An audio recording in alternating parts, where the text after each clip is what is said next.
अस्सलाम वालेकुम नाजरीन, प्रोग्राम फैक्ट मैटर्स के साथ मैं हूं सुजैन जहान खान। वो मुलाकात जिसकी आस पूरी पीटीआई क़यादत और बानी पीटीआई की फैमिली कई दिनों से लगाए बैठी थी, वो बिल आखिर आज हो गई, मगर इसका कुरा किसी और के नाम निकला। बानी पीटीआई की जेल में लिविंग कंडीशन और उनसे मुलाकात के केस में सुप्रीम कोर्ट ने माहिर कानून और पीटीआई वकील सलमान सफदर को फ्रेंड ऑफ द कोर्ट मुकर्रर करते हुए उन्हें जेल में बानी पीटीआई से मुलाकात की इजाज़त दी और साथ ही उन्हें बानी पीटीआई की जेल में लिविंग कंडीशन पर एक तफसीली रिपोर्ट जमा करवाने की हिदायत भी कर दी, जो कि कल यानी 11 फरवरी को जमा करवा दी जाएगी। आज सलमान सफदर की बानी पीटीआई से जेल में 3 घंटे तवील मुलाकात हुई, जिसके बाद उन्होंने मीडिया को यही बताया कि खान साहिब की सेहत बेहतर है और वो सुप्रीम कोर्ट में अपनी रिपोर्ट जमा करवाने तक इस मुलाकात पर मजीद कोई बात नहीं करेंगे। दूसरी जानिब पीटीआई के अंदरूनी इख्तिलाफात भी एक नई शक्ल इख्तियार करते दिखाई दे रहे हैं और रुकन कौमी असम्बली जुनेद अकबर ने चीफ विप आमिर डोगर पर अदम एतमाद करते हुए पीटीआई की सीट छोड़ने का ऐलान कर दिया है। आज की जेल मुलाकात पर पीटीआई कितनी मुतमईन है और अब क्या वाकई एक बड़े पैमाने पर एहतजाज की तैयारी हो रही है, इस हवाले से गुफ्तगू करने के लिए हमारे साथ मौजूद हैं पीटीआई रहनुमा और रुकन कौमी असम्बली शाहिद खटक। बहुत शुक्रिया प्रोग्राम में अपना कीमती वक्त देने के लिए। सबसे पहले तो ये बताएं कि आज खान साहिब से मुलाकात हुई सलमान सफदर साहिब की, 3.5 घंटे कहा जा रहा है कि वो मुलाकात हुई है। इस मुलाकात से फैमिली और पीटीआई की आदत कितनी मुतमईन है? बिस्मिल्लाहिर्रहमानिर्रहीम। पहली बात ये कि सलमान सफदर साहब जो थे वो सुप्रीम कोर्ट ऑफ पाकिस्तान को रिप्रेजेंट कर रहे थे। वो एज अ फ्रेंड गए थे, सुप्रीम कोर्ट ऑफ पाकिस्तान ने उनको भेजा था कि वो रिपोर्ट जमा कराएं। तो उनकी मुलाकात से हमारा तो कोई लेना देना नहीं है। हम हमारी सेटिस्फेक्शन तो हेल्थ के हवाले से तब होगी जब फैमिली मिलेगी और पॉलिटिकल लोग मिलेंगे, और सबसे बढ़ के हमारे लिए इमरान खान साहब के इलाज का मामला है कि इमरान खान साहब को डॉक्टर देखें कि उनकी सेहत कैसी है और उसके बाद उनकी प्रॉपर ट्रीटमेंट हो। ये तो नहीं है कि मैं जाके इमरान खान साहब से पूछूं कि आप कैसे हैं और वो आगे से कहते कि जी मैं ठीक हूँ।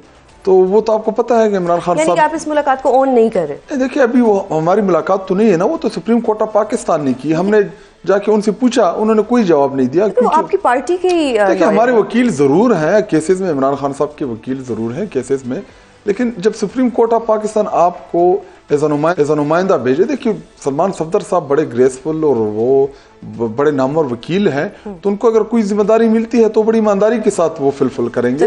वो अगर हम चाहें भी तो वो, हालांकि हमने जब वो आए पूछा लेकिन उन्होंने कुछ नहीं बताया, वो चले गए। उन्होंने कहा कि जो मुझे सुप्रीम कोर्ट ऑफ पाकिस्तान ने जिम्मेदारी दी है मैं वो जिम्मेदारी पूरी करूंगा। और रही बात सेहत की, तो सेहत के ऊपर हमारी तशवीश आज भी मौजूद है। सेहत के हवाले से हमारी जो परेशानी थी वो पहले से है और आज भी है। जब तक इमरान खान साहब के ज़ाती मुआलिज नहीं जाते वहाँ पे वो उनकी इन्वेस्टिगेशन नहीं करते और इन्वेस्टिगेशन के बाद उनकी प्रॉपर ट्रीटमेंट नहीं होती, ये खदशात हमारे यानी आपका उनकी हेल्थ को लेकर अभी भी खदशा है? बहुत, क्यों नहीं है खदशा। मरियम भट्टू साहिबा ने एक ट्वीट किया है कि खान साहिब की हेल्थ, आंख की जो कंडीशन है वो सही नहीं है, जबकि सलमान सफदर साहिब कह रहे हैं कि खान साहिब की सेहत बिल्कुल ठीक है। तो ये जो तजाद आया है, देखिए अभी बुशरा बीबी साहिबा की अगर मुलाकात हुई है इमरान खान साहब से, वो उनकी जोजा हैं, तो शायद उनके साथ वो बात शेयर कर सकते हैं जो हर किसी के साथ नहीं शेयर करेंगे।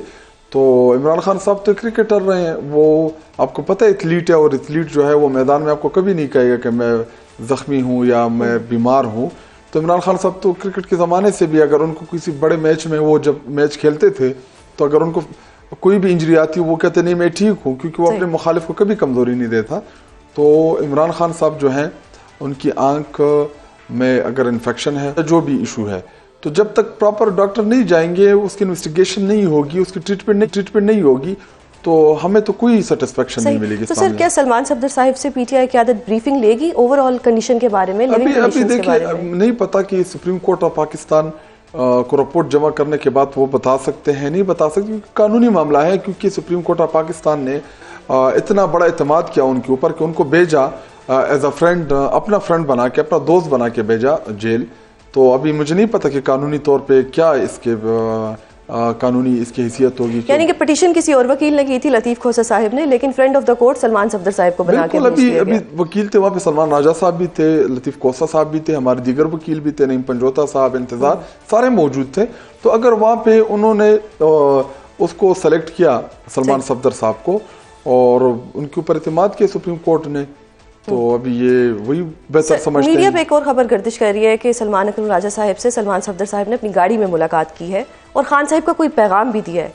तो क्या पार्टी तक कोई पैगाम पहुंचे? नहीं, कोई पैगाम नहीं दिया, क्योंकि वो सलमान सफदर साहब ने, अगर इमरान खान साहब की बहनें, मैं खुद मौजूद था वहाँ पे जब वो बाहर निकले, तो अगर उनको कुछ नहीं बताया तो मेरे ख्याल में किसी को कुछ नहीं बताएगा। और हालांकि पूछा वहाँ पे मौजूद हमारी पार्टी की क़यादत ने भी, क्योंकि वो अगर आम एज़ा लॉयर जाते हैं वहाँ पे, वकील बन के जाते हैं हमारे ही केसेस में, इमरान खान साहब के केसेस में, तो फिर वो आपको आके बताते हैं, अगर कोई पैगाम भी हो, ऑफ द रिकॉर्ड भी हो, वो बताते हैं। लेकिन आज उन्होंने बिल्कुल कुछ नहीं बताया। अच्छा, अगर कल वो एक रिपोर्ट देते हैं कि जी लिविंग कंडीशन भी बिल्कुल ठीक है, सेहत भी बिल्कुल ठीक है, तो पीटीआई का क्या रद्द अमल होगा? देखिए, अभी सलमान सफदर साहब जो हैं वो बड़े ग्रेसफुल बंदे हैं, ऐसा नहीं है कि उसके ऊपर हमें एतमाद नहीं है, या वो आके झूठ बोलेंगे या कोई ऐसी बात करेंगे जो वहाँ पे ना मौजूद हो। जब रिपोर्ट जमा होगी तो उसके बाद ही मैं और आप बहस कर सकते हैं इस मामले के ऊपर। सही। ये तो खान साहब की मुलाकात से बात हमने कर ली आपसे। अब हम जानना चाह रहे हैं कि एहतजाज की बातें गर्दिश कर रही हैं कि एहतजाज होने वाला है, और ज़राए ये भी कह रहे हैं कि सुहेल आफरीदी साहब के लिए कंटेनर बन रहा है जिस पे आज़ादी या मौत लिखा हुआ है। आप इस बात की तस्दीक करेंगे? बिल्कुल, कंटेनर का उन्होंने विजिट किया, उसकी वीडियोस मौजूद हैं, और कंटेनर जो है वो तो तैयार है। अच्छा, कंटेनर तैयार है और एहतजाज भी होने वाला है। तो कंटेनर हमने कोई वहाँ पे समोसे या पापड़ तो नहीं भेजने, वो किसी मकसद के लिए वो कंटेनर बना है। सही। तो कंटेनर तैयार है। सही। तो सर फिर गौहर साहब क्यों ऐसा कह रहे हैं कि ऐसे किसी एहतजाज की खबर उन तक नहीं पहुंची, और इमरान खान साहब ने कहा है कि आज के बाद या आने वाले दिनों में इस्लामाबाद की तरफ कोई चढ़ाई नहीं की जाए? देखिए, इमरान खान साहब ने 26 नवंबर को जो कत्लेआम हुआ यहाँ पे, हमारे जो वर्कर्स को मारा गया, शहीद किया गया और गिरफ्तारियाँ हुई, एब्डक्शन हुई, तो उसके बाद उनकी बिल्कुल ये क्लियर डायरेक्शन है कि आप लोगों ने इस्लामाबाद नहीं आना। तो क्या ये कंटेनर पंजाब नहीं जा सकता? सही। यानी कि इस दफा रुख जो है वो पंजाब हर जगह पे जा सकता। हमारा अपना container Sohail Afridi driving seat पे होंगे, वो जिधर चलाना और चाहें। स्ट्रेटजी क्या होगी? ये रमजान से पहले होगा, रमजान के बाद होगा, टाइम फ्रेम इसका? देखिए, अभी सेहत के मामले के ऊपर हम कोई इतनी आसानी से तो बैठने वाले नहीं है। अभी इंशाल्लाह सुप्रीम कोर्ट 2 दिन बाद सुप्रीम कोर्ट के सामने हम सारे पार्लियामेंटेरियन पार्टी वहाँ पे जमा होगी, जो रिपोर्ट जमा होगी हम सारे वहाँ पे जाएंगे, फिर उससे आगे देखेंगे क्या गया, हमने क्या करना है। फिलहाल तो हम इस रिपोर्ट का एक दिन इंतजार करेंगे। सही। आज सुहेल आफरीदी साहब ने एपेक्स कमेटी की सदारत भी की है, वहाँ पे बहुत सी बड़ी बड़ी अहम शख्सियात मौजूद थी। इससे सूबे की कोई हालात जो है वो बेहतर होंगे? देखिए, सिक्योरिटी इशू के ऊपर एक एज अ चीफ मिनिस्टर आपकी जिम्मेदारियाँ होती हैं, और खैबर पख्तूनख्वा में अमन अमान की जो सूरत हाल है या जो मिलिट्री ऑपरेशंस चल रहे हैं उसके हवाले से, और जितने भी ड्रोन हमले हो गए या जो इश्यूज़ हैं, तो इन्हीं फोरम्स के ऊपर आपने अपने सूबे की नुमाइंदगी करनी होती है। और इस वक्त जो जबरी तौर पे तीरा के अवाम को जबरी तौर पे नीचे उतारा गया और फिर उनसे इनकारी हो गए बाद में, तो वो चीज़ें हैं वो चीफ मिनिस्टर साहब ने सामने रखी होंगी, बातचीत इस हवाले से वहाँ पे हुई होगी कि आपकी जो पॉलिसी है ये ठीक नहीं है, इस पॉलिसी से नुकसान हो रहा है, जो पॉलिसी हम आपको देंगे, जो वे अफेक्शन हम देंगे, उसमें बेहतरी होगी, उसमें अमन अमान आएगा। अब मिलिट्री ऑपरेशन किसी भी मसले का हल नहीं है। अच्छा, अब सर मुझे ये बताइए कि पीटीआई के कुछ अंदरूनी इख्तलाफात भी सामने आ रहे हैं, और उसमें ये भी एक ऑडियो भी हमने सुनी जुनैद अकबर साहब की, जिसको वो डिसोन नहीं कर रहे। ये जो एक थोड़ा इशू आया है कि उनको आमिर डोगर साहब से कोई इख्तलाफात हैं, आप उनके इन इख्तलाफात की तायद करते हैं या आप उनके मौक़िफ़ को दुरुस्त मानते हैं? देखिए, जुनैद अकबर साहब जो हैं वो कभी कभार गुस्सा कर जाते हैं, और उनका मिजाज ऐसा है कि वो कभी कभार जब गुस्सा हो जाए तो फिर कुछ भी बोल देते हैं। देखिए, जुनैद अकबर साहब जो हैं इमरान खान साहब के बड़े पुराने साथी हैं, उन्होंने अपनी ज़िंदगी का बहुत बड़ा अरसा दिया इस तहरीक को। वो बेसिकली इशू बना था तकरीर के ऊपर, और वो चाहते थे कि मैं तकरीर करूं, और आपको पता है कि वो एक बहुत अच्छे मुकर्रर भी हैं इशूज़ के ऊपर। जो खुदकश हमला हुआ इस्लामाबाद में, या जो बलूचिस्तान की सिचुएशन थी, या खैबर पख्तूनख्वा, पंजाब, या 8 फरवरी, मतलब मुख्तलिफ इशूज़ के ऊपर बात करना चाह रहे थे, तो उनको मौका मिला। लेकिन दो दफ़ा उनका जब नाम अनाउंस हुआ तो वो नहीं थे ईवान के अंदर। तो एक मेरे ख्याल में असद कैसर साहब ने तकरीर कर ली, अचकजई साहब ने तकरीर की, और तो उसके ऊपर वो थोड़े से नाराज़ हुए, और उन्होंने कहा, जुनैद साहब तो कहते हैं मुझे बोलने ही नहीं देते। देखिए, अभी अगर मैं अपनी बात करूं, मैं खुद भी बजट की बात नहीं बोला, और असल में वो तकरीरें जो थी वो इमरान खान साहब की डायरेक्शन आई थी उस वक्त कि ईवान के अंदर एक तकरीर होगी, बाकी प्रोटेस्ट होगा। तो उस वजह से जब एक तकरीर होगी, प्रोटेस्ट होगा, तो मौका नहीं मिल रहा था मेंबरान को। तो अब जब दोबारा चेंज हुआ ईवान के अंदर कि मेंबरान जो है वो इश्यूज़ के ऊपर गुफ्तगू करेंगे, वो बात करेंगे, तो आज भी 2-3 मेंबरान को मौका मिला मैं तो खुद सर भी चाह आप रहा इनकी था। सुलह करवा दें ना, क्योंकि देखें हुकूमत को मौका मिल गया अभी क्रिटिसाइज देखिए, करने मैं के लिए। एज अ पार्लिमानी लीडर मेरी जिम्मेदारी है कि मैं कोशिश करूंगा कि इन सबको साथ लेके चलूं, और अगर कोई इशू बनता है उसके ऊपर हम वहाँ पे इंटरनली डिबेट करें। लेकिन वो तो उन्होंने पार्लियामेंट्री पार्टी के ग्रुप में वॉइस मैसेज किया, तो वो चूंकि लीक हो गया तो उसके बाद वो इशू बना, और बाकी इंशाल्लाह ठीक हो जाएगा। तो हम ये उम्मीद कर सकते हैं कि आप आज उनको जुनेद अकबर साहब को फोन करें या आज ही जो नहीं, मामलात हैं उनको वो मैंने ठीक बिठाया कराएं? भी था आज अच्छा। असेंबली के अंदर में, हम सब बैठे थे, इनफैक्ट अमिर डोगर साहब भी थे, और वहाँ पे बैठे थे सब। देखिए हम भाई हैं, कभी कभार छोटे सुलह हुई या नहीं? बैठ तो गए? वो सुलह हो जाएगी इंशाल्लाह। हो जाएगी, यानी उम्मीद की जा सकती है। नहीं, वो हो जाएगी, वो रूटीन है वो। सही, बहुत शुक्रिया सर प्रोग्राम में अपना कीमती वक्त देने के लिए। और अब प्रोग्राम के इस हिस्से में हम आज बानी पीटीआई से होने वाली अहम तरीन जेल मुलाकात और पीटीआई कैंप से किसी बड़े मुमकिना एहतजाज के हवाले से आने वाली खबरों पर हुकूमत का मौक़िफ़ जानेंगे, जिसके लिए हमारे साथ मौजूद हैं नून लीग रहनुमा और रुकन कौमी असम्बली हाफिज़ मियाँ मोहम्मद नुमान। बहुत शुक्रिया सर प्रोग्राम में अपना कीमती वक्त देने के लिए।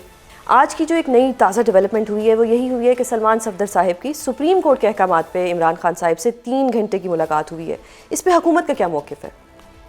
देखिए, मैं समझता हूँ कि सुप्रीम कोर्ट ने हुक्म दिया, उन्होंने मुलाकात की है और बड़ी तसल्ली से मुलाकात उनकी हुई है। और उसके बाद उन्होंने बयान भी दिया है कि 3 घंटे वो बैठे रहे हैं, और उन्होंने उनकी सेहत के हवाले से भी पॉजिटिव रिमार्क्स दिए हैं। लेकिन मेरा ख्याल है कि जो भी डिटेल अब जो रिपोर्ट है वो सुबह सबमिट करेंगे अपना कोर्ट के आगे। मेरा ख्याल ये है कि ये एक अच्छी चीज़ है, इसकी ये अच्छी एक पेशरफ्त है, और हम तो हमेशा से इस बात के कायल हैं कि पॉलिटिकल पार्टीज़ जो हैं इनको आपस में बैठ जाना चाहिए। अगर अपोजिशन में अपना, जैसे महमूद खान अचकज़ई साहब अपोजिशन के एज अपोजिशन लीडर मुंतखब हुए हैं, सिलेक्ट हुए हैं, तो उनको मेरा ख्याल है कि अपना एक रोल प्ले करना चाहिए पार्लियामेंट के अंदर। अपना कानून साजी के हवाले से गवर्नमेंट को उन्होंने सजेशंस देनी होती हैं, गवर्नमेंट पे इवन क्रिटिसाइज़ करना है, तनकीद करनी है, ये उनका एक राइट बनता है। अपोजिशन जो होती है ये एक जमहूरियत का हुस्न है, पार्लियामेंट का हुस्न है। पार्लियामेंट बगैर अपोजिशन की चलती नहीं है। जो पार्लियामेंट में अपोजिशन की जो प्रोडक्टिव जो गाइडेंस होती है वो हुकूमत के लिए भी ज़रूरी होती है। तो मेरा ख्याल ये है कि एक ये इस मुलाकात, इसको हम खुशाइन भी कह रहे हैं, और हो सकता है कि इसके नतीजे के अंदर एक पाकिस्तान के अंदर एक बेहतर सियासत का एक सिलसिला जो है वो शुरू हो जाए। और पीटीआई की तरफ से जो एक नेगेटिविटी का एक अंसर था जो बड़े लंबे अरसे से चल रहा था, कि जिसके अंदर स्टेट अपने आप को गैर महसूस करती थी बाज़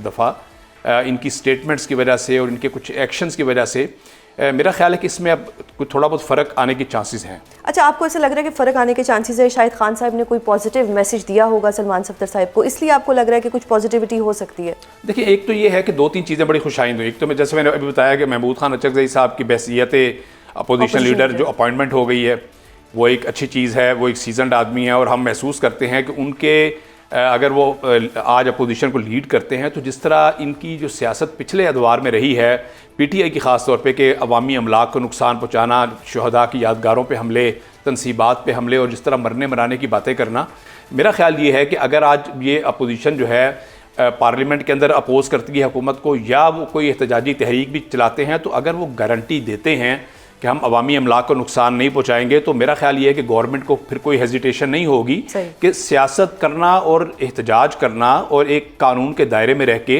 जहाँ पर पहिया जाम ना हो, जहाँ पर एक पुरअमन एहतजाज हो, वो तमाम पार्टीज़ का हक है। तो हम तो इस हवाले से होपफुल हैं। और आज की जो मुलाकात हुई है सलमान सफदर साहब की, वो भी एक अच्छा है कि एक हुकूमत ने और एक पूरा उनको विंडो दी है और उनको उनकी पूरी तसल्ली के साथ इमरान खान साहब ने अपने दिल की बातें भी की होंगी, जाहिर है।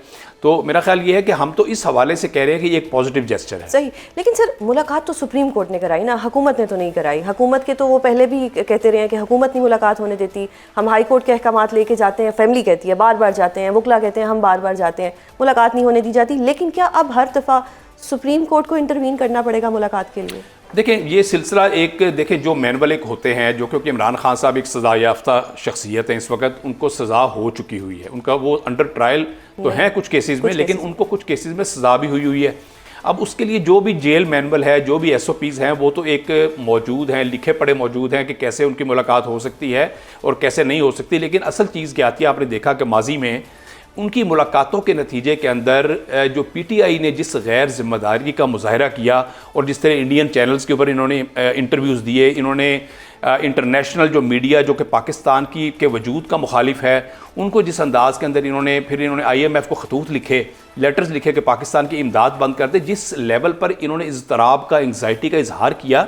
हालांकि देखें केसेस तो नवाज़ शरीफ के ख़िलाफ़ भी चले हैं, मरियम नवाज़ के ख़िलाफ़ भी चले हैं, शहबाज शरीफ साहब खुद जेल में रहे, हमज़ा साहब जेल में रहे, मैं खुद जेल, और तमाम लोगों ने अपने ट्रायल फेस किए हैं, लेकिन कभी उन्होंने स्टेट के ख़िलाफ़ बात नहीं की या पाकिस्तान के ख़िलाफ़ खुदा न खासा कि पाकिस्तान के बैसियत रियासत मफादात को नुकसान पहुँचे। इस हवाले से हमेशा ये आप देखें कि नवाज़ शरीफ का एक रिकॉर्ड है कि नवाज़ शरीफ की जो हुब्बुल वतनी है वो अबव है हर चीज़ से ऊपर, और वो हर चीज़ को, अपनी ज़ात को भी कुर्बान कर देते हैं कि जब हुब्बुल वतनी का मसला आ जाता है। तो ये जो गैर जिम्मेदारी का मुजाहरा इनकी तरफ से हुआ, तो ये महसूस हो रहा था कि हर मुलाकात के बाद इनका जो अगला एक एक्शन होता है, जो स्टेटमेंट आती है, उसमें रियासत हर्ट होती है, उसके अंदर पाकिस्तान हर्ट होता है, पाकिस्तान के मफादात को बिलअमूम बैसियत मुल्क नुकसान पहुंचने का खतरा है। इस वजह से ये चेक एंड बैलेंस एक कायम किया गया था। तो मेरा ख्याल ये है कि अल्टीमेटली इनको एक पॉलिटिकल मैच्योर पार्टी के तौर पे सामने आना चाहिए, और पॉलिटिकल पार्टी से दरमियान जो हमेशा एक डायलॉग होता है, आपस में बैठते हैं, बातचीत करते हैं, उस हवाले से इनको आगे बढ़ना चाहिए, स्टेप फॉरवर्ड करना चाहिए। इनके अरकान असम्बली मौजूद हैं, बड़े ऑनरेबल हैं हमारे लिए, जो पार्लियामेंट के अंदर वो अपना रोल प्ले करें, कानून साजी के मामले में अपना रोल प्ले करें, अपने बिल्स लेकर आएँ, अपने अगर हुकूमती बिल आते हैं उन पर तनकीद करें, उनके ऊपर क्रिटिसाइज़ करें, जो भी एक मुस्बत एक अंदाज़ है अपोजिशन का। तो इस अंदाज़ में जब ये चलेंगे तो मेरा ख्याल ये है कि आगे पाकिस्तान जो इस वक्त एक स्मूथली जो एक रन हो रहा है, और आप इकोनॉमिक एक्टिविटी आपकी जनरेट हो रही है, आपके इंडिकेटर्स बेहतर आ रहे हैं। अभी हाल ही में अभी आप देखें कि ट्रांसपेरेंसी इंटरनेशनल ने आपकी आज एक बड़ी अच्छी और बेहतरी की रिपोर्टें दी हैं। आपने 1200 अरब रुपया, आज की रिपोर्ट के मुताबिक 1200 अरब रुपए की हुकूमत ने बचत की है एक साल के अंदर, यानी जो गैर तरक्याती अखराजात में एक हुकूमत ने 1200 अरब 1200 बिलियन एक बहुत बड़ी अमाउंट है। तो मेरा ख्याल ये है कि ये एक हौसला अफजा चीज़ है, और इस हवाले से मुल्क ने अब आगे बढ़ना है, मुल्क ने अब स्टेप फॉरवर्ड जाना है। आपकी अल्हम्दुलिल्लाह इंटरनेशनल क्रेडिबिलिटी बेहतर हुई है, आपकी क्रेडिट रेटिंग्स बेहतर हुई हैं, आपकी मूडीज़ की रेटिंग बेहतर हुई है, आपका इन्फ्लेशन कंट्रोल में है, आज आपका स्टॉक एक्सचेंज आज परफॉर्म कर रहा है। तो इस हवाले से बड़ा ज़रूरी है कि PTI और जितनी भी अपोजिशन जमातें हैं, JUI है, अपना इसके अलावा दीगर जो कि जिनको हम समझते हैं कि ये जमहूरी जमातें हैं, कौमी जमातें हैं, इनको अपना एक रोल प्ले करना चाहिए। सही सर, आपने स्टेप फॉरवर्ड की बात की, आपको अब क्या लगता है कि जिस तरह से मुलाकात की विंडो ओपन हुई है, सलमान सफ्दर साहब को 3 घंटे मिले हैं, जो बहुत अच्छा टाइम है, क्या आप फैमिली को और वकला को भी इजाज़त मिल जाएगी? ये बिल्कुल, देखें ये एक स्टेप है। अब ये डिपेंड करता है कि PTI का नेक्स्ट स्टेप क्या होता है। अब जब यहाँ पे आपकी बातें शुरू हो जाएं कि जी मराने की बातें शुरू हो जाएं कि जी हम तो एक तरफ मौत है, एक तरफ ज़िंदगी है, जब इस तरह के जब नारे लगे और हमने कंटेनर तैयार कर लिए, तो फिर तो हुकूमत उसका मुंह तोड़ जवाब देगी। सही। देखें बात यह है कि एहतजाज करना हर एक का हक है, लेकिन इसके ऊपर हुकूमत, अब देखें जो डिस्ट्रस्ट का मामला ये है कि इनका जो माजी है वो इस बात को साबित करता है कि जब भी ये एहतजाज इन्होंने करने की कोशिश की, इन्होंने अवामी अमलाक को नुकसान पहुँचाया, इन्होंने शहदा की यादगारों पे हमले किए, इन्होंने तनसीबात को नुकसान पहुंचाया, लोगों का इन्होंने पहिया जाम करने की, देखें ना आज पहिया जाम करने का मतलब है कि पाकिस्तान की मईशत का पहिया जाम हो जाए, जो पाकिस्तान आज तरक्की की मंजिल की जानिब गामज़न है। तो असल चीज़ क्या है कि अब इनके एटीट्यूड के ऊपर डिपेंड करता है, इनका अगर रवैया बेहतर होगा तो स्मूथनेस आ जाएगी, और अगर इनका रवैया बेहतर होता नजर आ रहा है बहुत सी चीज़ों में। सुहेल आफरीदी साहब का प्राइम मिनिस्टर साहब के साथ मुलाकात करना, फिर आज उनकी कुछ स्टेटमेंट्स आई हैं कि सिक्योरिटी इश्यूज़ पर मैं बैठूंगा जिनके साथ, नहीं आज वो बैठे हैं, मोहसिन नकवी साहब के पास साथ भी बैठे हैं, तो ये एक अच्छा रवैया हो रहा है। बिल्कुल, मैं कहता हूँ कि इनको कौमी धारे में आना चाहिए। आज देखें ना पाकिस्तान को सिक्योरिटी के मसाइल दरपेश है। अभी देखें इतना बदकिस्मती से इतना खौफनाक वाक़या इस्लामाबाद में हुआ है, और कितनी शहादतें हुई हैं, कितने लोग शहीद हुए हैं, कितनी माओं के घर उजड़े हैं, और कितना एक अफसोसनाक दिल दहला देने वाला वाक़या हुआ है। हम ये ना इस पर टॉलरेट कर सकते हैं, ना अफोर्ड कर सकते हैं। मेरा ख्याल ये है कि इनको कौमी धारे में आना चाहिए।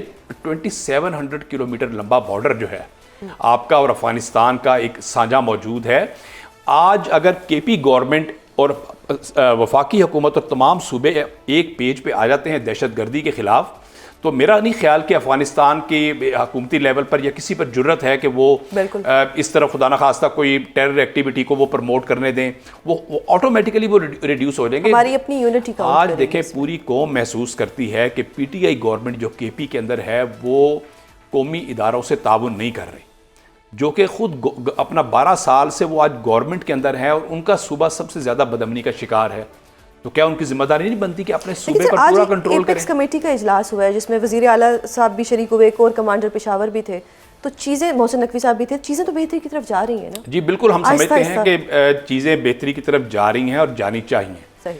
और एक प्रोडक्टिव एटीट्यूड का मुजाहरा होना चाहिए, मुस्बत एटीट्यूड का मुजाहरा होना चाहिए, और हुकूमत ने अपनी बाहें बिल्कुल खोली हुई हैं, हुकूमत के दरवाजे खुले हैं। वज़ीर आज़म शहबाज शरीफ साहब ऑफ़र कर चुके हैं कि अपोजिशन जब चाहे वो मुज़ाकरात की टेबल पे आ जाए, बैठ के डायलॉग करे, बैठ के मुज़ाकरात करे, पार्लियामेंट के अंदर अपना रोल प्ले करे, स्टैंडिंग कमेटीज़ को ज्वाइन करें, और स्टैंडिंग कमेटीज़ जो उनको एलोकेट की गई थी अपोजिशन को, आज भी उनके लिए वो मौजूद हैं और वो किसी और को उसकी चेयरमैनशिप अलॉट नहीं की गई। तो आज स्टैंडिंग कमेटीज़ के अंदर आएँ, अपना एक पार्लियामेंट्री जो रोल है उसको वो प्ले करें, और जो लीडर ऑफ द अपोजिशन इनकी ख्वाहिश के ऊपर महमूद खान अचकज़ई साहब को बनाया गया है, वो मेरा ख्याल है कि वो एक बड़ा अच्छा सर, आप बड़ी पॉजिटिव बातें कर रहे हैं, सियासी बातें कर रहे हैं।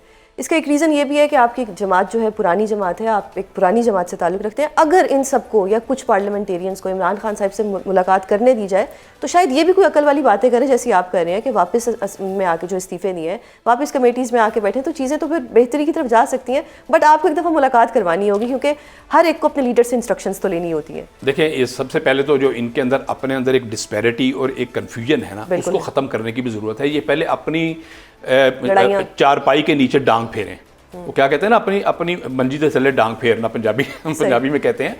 बात ये है कि ये इस वक्त इनके जो 90% से ज़्यादा जो MNAs हैं वो कंफ्यूज हैं कि हमने क्या बात करनी है, हमारी पॉलिसी क्या है, हमारे पास लाहे अमल क्या है। गौहर साहब जो कि हमारे लिए बड़े ऑनरेबल हैं, वो कुछ और बात करते हैं। जुनैद अकबर साहब ने, आपने देखा जो कल उन्होंने गुफ्तगू की है कि उन्होंने कहा जी कि मैं अपनी स्पीकर साहब को लेटर लिख रहा हूँ कि मेरी सीट अलहदा करें इनसे, और मैं इनके ऊपर डिस्ट्रस्ट का उन्होंने टोटल इजहार किया। तो इनके अपने अंदर जो एक कन्फ्यूजन है, सबसे पहले तो इनको वो क्लियर करने की ज़रूरत है कि इनकी जो लीडर नहीं है ना। अब आप देखें कि इनकी जो नई जनरेशन एक आई है जो कहते हैं जी हम कंटेनर तैयार कर लिया है। और मैं बिल्कुल वही सवाल आपसे करने जा रही थी कि एक कंटेनर, ये ज़राए कह रहे हैं कि जिस पे लिखा होगा आज़ादी या मौत, तो इससे हुकूमत के लिए कोई थ्रेट है? आपको कोई थ्रेट फील हो रहा है? बड़ी एक्सट्रीम बात है आज़ादी या मौत। देखें, ये एक ना इमेच्योर एक स्टेटमेंट या एक नारा है, और आप ये देखा कि इससे पहले भी जब इन्होंने ये इस तरह की बातें की उसका क्या रिजल्ट निकला। इन्होंने डी चौक पर कई दफ़ा हमला करने की कोशिश की, उसका इनको मुंह तोड़ जवाब मिला, ये खुद भागे वहाँ से। और अब अगर इस तरह की जब ये बात करेंगे तो फिर वो एक पुरअमन एहतजाज वाली कैफियत खत्म हो जाती है। लेकिन मिनिस्टर गौहर ने मीनवाइल कहा है कि हम इस्लामाबाद की तरफ कोई चढ़ाई नहीं करेंगे। ये तो आपको याद है, कि एक ज़माने में कराची की दीवारों पर ये नारे लिखे होते थे कि जो कायद का गद्दार है वो मौत का हकदार है। तो ये क्या अपने आप को ये वो साबित करने की कोशिश कर रहे हैं? बिल्कुल। इतनी मैच्योरिटी का मुजाहरा कि जी एक तरफ मौत या आज़ादी। आपको किसने गुलाम बनाया? 12 साल से आप हुकूमत कर रहे हैं। आपका मुझे बताएं कि KPK के अवाम के लिए आपकी परफॉर्मेंस क्या है? आज पूरा KP रो रहा है, किसी एक सेक्टर के अंदर 1 रुपए की प्रोडक्टिविटी नहीं है। एक यूनिवर्सिटी नई नहीं बनाई, एक कॉलेज नया नहीं बनाया, एक अस्पताल नया नहीं बना। इन्होंने आप देखें पूरा इन्होंने सुबह सरद जो है 4 करोड़ आवाम को वीरान कर दिया है। लोग हर बंदा अपने आप को खुद संभाल रहा है, हुकूमत का कहाँ कोई रिस्पॉन्स नहीं है। 12 साल से तो आपकी हुकूमत, आप कौन सी और आज़ादी चाह रहे हैं? आपको फिर फेडरल गवर्नमेंट भी दी गई। वफाक पैसे नहीं देता ना, उनके पास एक अपनी जस्टिफिकेशन होती है। नहीं, देखें जो NFC अवार्ड के पैसे हैं वो उनको मिल रहे हैं। असल चीज़ क्या है कि वो खर्च कहाँ कर रहे हैं। एक प्रोजेक्ट वो 12 साल के अंदर बता दें कि उन्होंने अपने सूबे के अवाम के लिए, देखें ना पूरे पाकिस्तान को तो छोड़ दें। आपको याद है कि उस्मान बुज़दार नामी, जिसको ये कहते थे कि वसीम अकरम प्लस है, जो एक काउंसलर बनने के काबिल नहीं था, उसको इन्होंने पंजाब जैसे 15 करोड़ के सूबे पर बिठा के पंजाब को डिसग्रेस किया, पंजाब के अवाम को डिसग्रेस किया इन्होंने, और पंजाब का पैसा इन्होंने लूटा और खाया। और आप 1 रुपए की परफॉर्मेंस उस बंदे ने 4 साल की मुद्दत में नहीं दी उसके। अच्छा, फिर फेडरल गवर्नमेंट इनकी थी, इन्होंने क्या इस मुल्क के लिए क्या अपना तोहफा दिया मुल्क को। आज अल्लाह ताला की मेहरबानी से मरियम नवाज साहब आप देखें कि दिन रात लोगों की खिदमत कर रही हैं, एक सेकंड पे रिस्पांस दिया जा रहा है। पंजाब जो है वो फूलों का और बागों का सूबा बन गया। बसंत पे तो आपकी अप्रिसिएशन बनती है, कमाल बसंत। आपने देखा कि किस तरह फैमिलीज ने एंजॉय किया है, और तकरीबन 2 मिलियन से ज़्यादा लोग बाहर से आए बिल्कुल लाहौर के अंदर, और लाहौरियों ने भी एंजॉय किया, पूरे मुल्क ने एंजॉय किया। और इंशाल्लाह ताला ये बसंत का जो त्यौहार है पूरे कंट्रोल के साथ, देखिए लोगों का जान और माल का तहफ़्फ़ुज़ बुनियादी जिम्मेदारी है। आज लाहौर के अंदर इस इवेंट ने साबित कर दिया है कि मरियम नवाज़ का फुल कंट्रोल है एडमिनिस्ट्रेशन पे, और मरियम नवाज़ जो कहती है वो करके दिखा देती है। देखिए ये एक चीज़ साबित हो गई। अब हम इंशाल्लाह ताला आप देखेंगे कि रमज़ान मुबारक के बाद हम इसको डिवीजनल हेडक्वार्टर्स लेवल पे लेके जाएंगे। सही।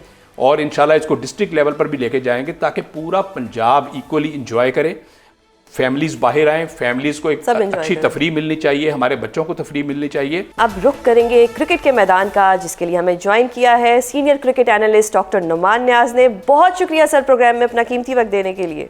डॉक्टर साहिब, जिस अंदाज में आईसीसी के साथ मामला तय हुए हैं, जिसके बाद पाकिस्तान ने भारत के खिलाफ अपना मैच बायकॉट खत्म करने का ऐलान किया है, तो क्या आपके नजदीक ये पाकिस्तान की जीत है?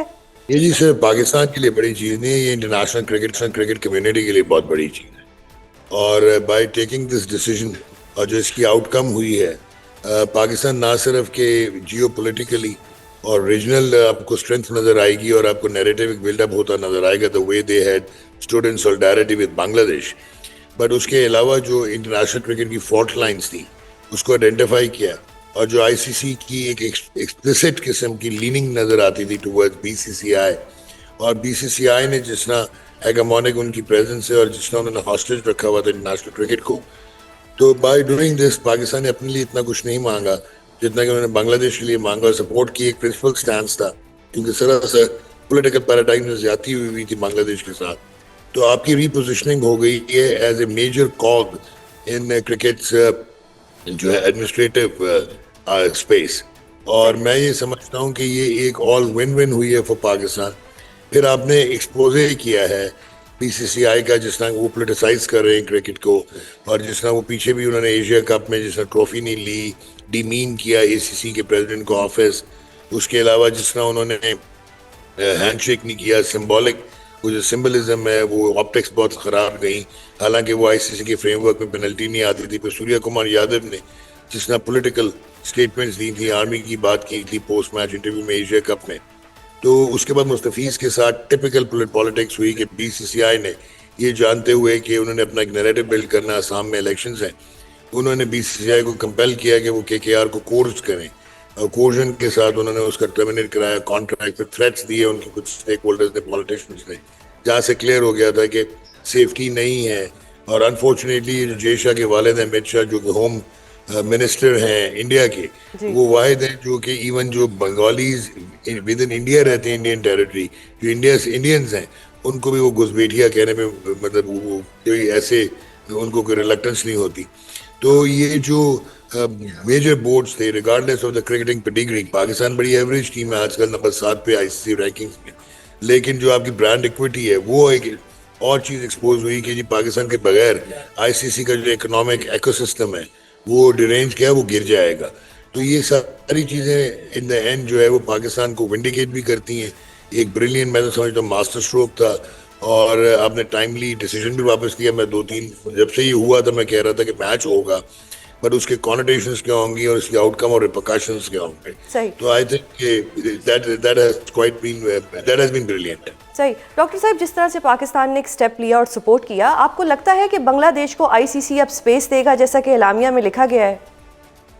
वो तो दे दी है जी, वो तो उन्होंने कमिट कर लिया है कि एक 2027 से लेकर 2031 में उनको एक आईसीसी टूर्नामेंट मिलेगा कंपनसेशन के तौर पे, क्योंकि जब ये राइट्स हो रहे थे पॉलिटिकल, जब गवर्नमेंट चेंज हो रही थी हसीना वाजिद की, जो कि एक्स्ट्राडाइट होकर इंडिया पहुंच गई थी, तो उस वक्त वो टूर्नामेंट शिफ्ट हो गया था आईसीसी का 19 वर्ल्ड कप जिम्बाब्वे में। तो अब जो है उनको वो इस तरह रिकम्पेंस करेंगे एक टूर्नामेंट दे के, और दूसरा उनकी कोई कटौती नहीं होगी, उनको कोई पेनल्टी नहीं इम्पोज होगी, एंड उनकी जो आईसीसी की एनुअल ग्रांट है उसमें कोई चेंज नहीं होगी। सही। डॉक्टर साहिब, आज अमेरिका के खिलाफ मैच में पाकिस्तान ने फास्ट बॉलर सलमान मिर्जा की जगह स्पिनर उस्मान तारिक को शामिल किया है। आपके नज़दीक ये कितनी अच्छी मूव है? देखिए, मैं समझता हूँ इवन पहले मैच में भी प्रॉब्लम आई थी हमारे कप्तान सलमान अली आगा को, इतनी उनके पास चॉइसेस ने स्पिन की कि वो भूल ही गए, और 17वें ओवर में साइम अयूब को लेके आए जो T20 क्रिकेट के बेस्ट ऑलराउंडर हैं, और उन्होंने नेदरलैंड्स के अगेंस्ट एक ही ओवर में 2 आउट कर दिए। तो उस्मान तारिक और इब्रार का खेलना एक ट्रम्प कार्ड है, मास्टरली है, दोनों ब्रिलियंट स्पिनर्स हैं, लेकिन शादाब भी आपके पास हैं, नवाज भी आपके पास हैं, साइम अयूब भी आपके पास हैं। तो उसमें अगर आप देखेंगे तो ऑल स्पिन अटैक जो है वो उसको यूटिलाइजेशन कैसे होनी है, ये एक इंटेग्रल चीज़ होगी। सही। तो इंडिया में भी हमारा कॉम्बो यही होना चाहिए, 4 स्पिनर्स एंड 1 फास्ट बॉलर। देखें, फ़हीम अशरफ के होते हुए आप कह सकते हैं कि एक बॉलिंग ऑलराउंडर है, तो आपके 2 फास्ट बॉलर्स हो गए और अब ये स्पिन कॉम्बो के साथ जा सकते हैं। लेकिन अनलाइक यूएस, इंडिया एक फॉर्मिडेबल टीम है अगेंस्ट स्पिनर्स भी। उनके अपने स्पिनर्स जो हैं वो वर्ल्ड क्लास हैं, चाहे वरुण चक्रवर्ती हों, चाहे अक्षर पटेल हो, तो वो तो एक्स्ट्रा ऑर्डिनरी बॉलर्स वो है ही हैं, कुलदीप यादव भी हैं। तो इट कैन बी लाइक, लेकिन आपकी स्पिन ही आपका पावर हाउस है, तो आपको अपनी स्ट्रेंथ पे ही खेलना चाहिए और इंडिया के अगेंस्ट भी आपको कुछ ऐसी ही टीम लेके चलना चाहिए। सही। अच्छा डॉक्टर साहब, अब ये बताएं कि इंडिया के खिलाफ 15 फरवरी को होने वाले मैच में आपको क्या होता नजर आ रहा है? फेवरेट तो बज़ाहिर भारत ही है, मगर क्या पाकिस्तान कोई सरप्राइज देने की पोजीशन में है? देखिए, T20 क्रिकेट में नेपाल इंग्लैंड को ऑलमोस्ट हराने चला था और पिछले वर्ल्ड कप में उन्होंने 1 रन से वो साउथ अफ्रीका से हारे थे, नेपाल जो है। सो नीदरलैंड ने पाकिस्तान को पकड़ लिया। इंडिया के यूएस ने पावर प्ले में 4 आउट कर दिए यूएस ने, उसके बाद 77 में 7 कर दिए। तो T20 क्रिकेट में ये जो गैप है ये थोड़ा सा शॉर्टन हो जाता है। जो स्किल सेट है वो इतना मैटर नहीं करता, on the day performance matter करती है, कंडीशंस मैटर करती हैं।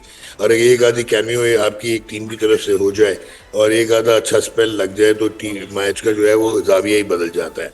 लेकिन to all intents and purpose India is the greatest and hottest property cricketing skills के लिहाज से इस वक्त दुनिया के क्रिकेट में। द वे उनका बिल्डअप था न्यूजीलैंड के अगेंस्ट, एक मैच में उन्होंने T20 के 271 भी कर दिया। तो वो चीज़ें मद्देनजर रखते हुए फेवरेट जो स्किल सेट पे, अपनी पोजीशंस पे, अपने रोल डिफाइन पे तो शायद इंडिया ही होगा। लेकिन पाकिस्तान एक ऐसी टीम है जो शायद छोटी टीमों से मुसीबत में डल जाती है लेकिन बड़ी टीमों को गिरा लेती है। तो ये एन अर्ली एग्जिट वाली टीम भी हो सकती है और ये फिर अनप्रेडिक्टेबली ऑल द वे जाके चैंपियन स्टेटस पे भी पहुंच सकती है। सही। डॉक्टर साहब, बाबर आजम साहब को बड़ा किया जाता है कि इनको क्रिटिसाइज किया जाता है। रिकी पॉन्टिंग ने भी ये कहा है कि बाबर आजम अपनी टाइमिंग और ताकत खो चुके हैं। आप भी इससे इत्तेफाक करते हैं? देखें, बाबर के कुछ प्रॉब्लम्स थे जो कि इनिशियली एक्सटर्नल थे, वो अब लगता है कि इंटरनलाइज हो गए हैं और उनके पास सेल्फ बिलीफ भी नहीं है, कॉन्फिडेंस भी नहीं है। फिर वो कहते हैं ना, कुछ शहर के लोग भी जालिम सन कुछ सानू मरन दा शौक भी सी। वो आपने उनकी जो प्रोवेस थी, जो उनका टेम्पलेट था, वो एज एन ओपनर खेलते थे और डीप बैटिंग करते थे T20s में। अब उनकी इररिलेवेंस नजर आती है। पहले आप 3 पे लाए, फिर आप 4 पे ले आए। नंबर 4 से वो बिलोंग ही नहीं करते ही, वो नंबर 4 उनकी पोजीशन ही नहीं है। तो उसमें उनको बहुत सारे मसाइल हो रहे हैं। आई पर्सनली फील उनकी करंट फॉर्म चल रही थी, जिससे वो बिग बैश में भी नहीं कर सके परफॉर्म, तो उनको तो आइडियली सेलेक्ट ही नहीं करना चाहिए था, टीम का बैलेंस आउट होता है। लेकिन अब आपके पास रिप्लेसमेंट्स हैं नहीं, तो आप शायद उनके एक्सपीरियंस पे ही चलते जाएंगे। सही। बहुत शुक्रिया डॉक्टर साहब प्रोग्राम में अपना कीमती वक्त देने के लिए। नाजरीन, डॉक्टर साहब ने तो ये प्रेडिक्शन कर दी है कि पाकिस्तान छोटी टीमों से हार जाता है लेकिन इंडिया जैसी बड़ी टीम को हराने की सलाहियत रखता है। अब देखते हैं कि 15 फरवरी को क्या होगा। आज के प्रोग्राम में इतना ही। कल आपसे दोबारा मुलाकात होगी। अपना बहुत ख्याल रखिएगा। अल्लाह हाफ़िज़।